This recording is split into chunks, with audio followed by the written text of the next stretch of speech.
Hey, you, boy in blue. Yes? You saw nothing, right? Okay. Excuse me, sir, did you see a big white rabbit? Oh, not you as well. He's been threatening everyone, you know. Don't have to be scared of him. He's just a bunny. I don't like this planet. I think I'll go back to the ship.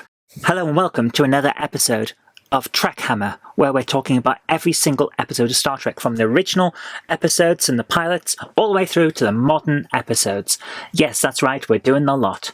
Today, we're up to Shore Leave, the one where Star Trek goes a bit silly.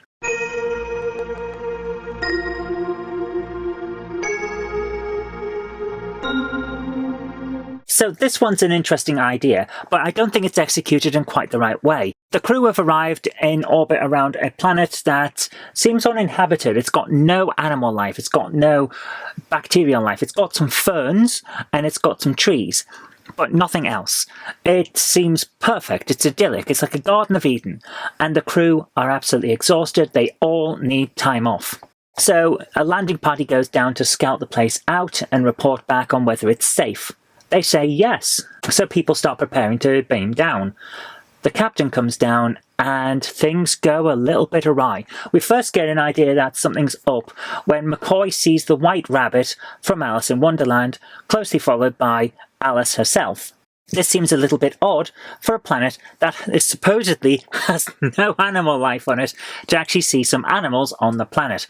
So he thinks he might be seeing things. After all, they're all exhausted. They're all starting to flag because it's been 3 months of hard work and they haven't had a break. So he doesn't report this. He probably should. The chief medical officer is seeing a giant white rabbit. I think he should be calling that in, but he doesn't. So Kirk beams down and he meets a guy that used to prank him and essentially bully him at Starfleet Academy, which seems a bit weird, but apparently that happened. And of course they fight, because they always fight. It's the one where the meme comes from, with Kirk with his ripped shirt, where he's got his hands on his knees looking exhausted. And it's always, this is what you look like after giving your cat a tablet. Yeah. And he meets the love of his life. Well, one of the loves of his life. And it's not Carol Marcus, which would have been a nice reference if that had been the same character that came back in Star Trek 3, but it's not.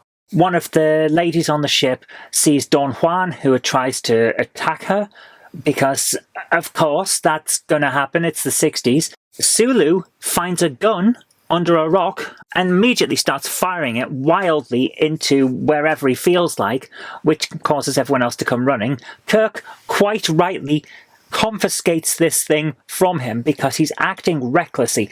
I don't get why Sulu is doing this. Sulu is down on the ground because he's got a botanist background. It's nice to see that the background of botany from the Man Trap is still there for Sulu. He actually has a botany background. I don't think that comes up much in the reboot series. It probably should, more than it does. But what it means is he's there to assess the plant life. He finds this gun. He thinks, oh, that would be nice for my collection. I've always wanted one of these. And starts firing it off. Why? Surely this is an indicator that people have been to this planet and that people have brought weapons there. This is a security issue. He is the chief of security. Why isn't he reporting this in? Very out of character. Although, I have to admit, I don't think he's a security person just yet, in terms of getting the characterization right. At this point in Star Trek's history, they still haven't fully worked the things out. I mean, they're not even the Federation yet. It's just not been mentioned. They're the Earth Force still at this point. It's quite interesting. So, we have that issue. I mean, only a couple of episodes ago, McCoy was saying that Vulcan was conquered. Things are a little bit fluid, but characterization in terms of basic common sense shouldn't require that kind of, oh, we'll build it up later mentality.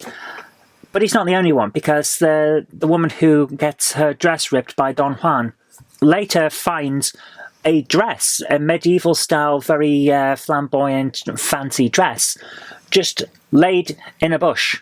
And she takes it and wears it. Now, I get the impression that, yeah, she was desperate. Her clothes are literally falling off her because of being attacked. But if you see someone's clothes laid on a bush near a lake, which is exactly what happened in this episode, why would you then take those clothes unless you're in a teen comedy and it's a prank? You see where I'm going here? It doesn't seem common sense to nick someone's clothes while they might be swimming. But this is what happens, because people on this planet are not thinking correctly. Now, if that had come up as something that was going on because of their arrival on the planet and it was affecting their brains in a way like, oh, we're creating a relaxing atmosphere, so just do what comes to mind, do what you feel like, relax and be happy, that would have explained the behaviour. But we don't get any of that, none of that in this episode. It's very, very strange. So that mentality takes me out of the episode because I'm constantly thinking, why are you acting in this very silly way? It's like the idiot ball, only instead of being an idiot, they're just not being aware of other people around them and how their actions could affect them, which is not great. It's selfish, and it doesn't work with Starfleet. It doesn't work with the characters as they've even been established so far in the show. Then we find out what's actually going on, because Kirk has to rescue a lot of his crew from a knight who keeps attacking people.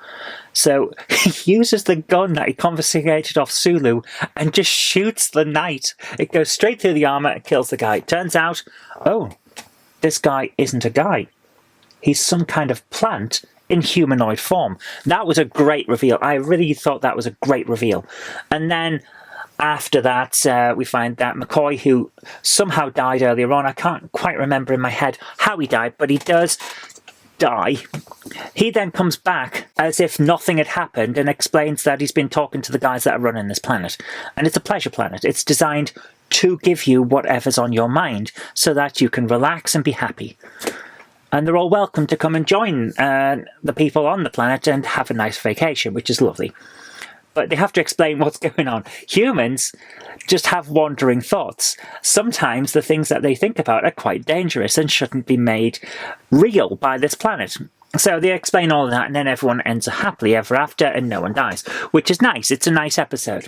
It's a silly episode, but I kind of like it because the aliens clearly don't think the way that humans do, and therefore the planet, which was created for these aliens, doesn't adapt well to humans. It's a great first contact mix-up type of situation, which if they played more into that rather than to just, oh, look at all these weird things because we've raided the props department, it might have come across a bit better.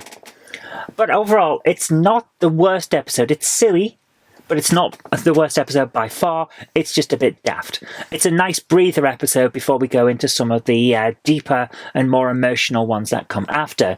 So on the whole, I'm going to give it a warp factor of 6.5 because there are some very, very silly things in it. But it's not as bad as perhaps I remember it being. I was quite, I'll admit, I was quite dreading this episode because I remember it being stupid, but it's by no means as bad as I thought it was. I actually turned out to enjoy it. Okay, that's all we've got time for this time. I'd love to hear your thoughts on this. Do you think it's as bad as I remembered it? Or do you think it's a bit better, like how I've been assessing it, having seen it again, instead of what I remember it being? I'd love to hear your thoughts. Leave a comment in the comment section down below and let's have a conversation about Star Trek. Always love talking to you about Star Trek. But until next time, I've been Zoe Kirk-Robinson. You've been watching Trek Hammer. We'll be back on Friday for the Galileo 7. See you then.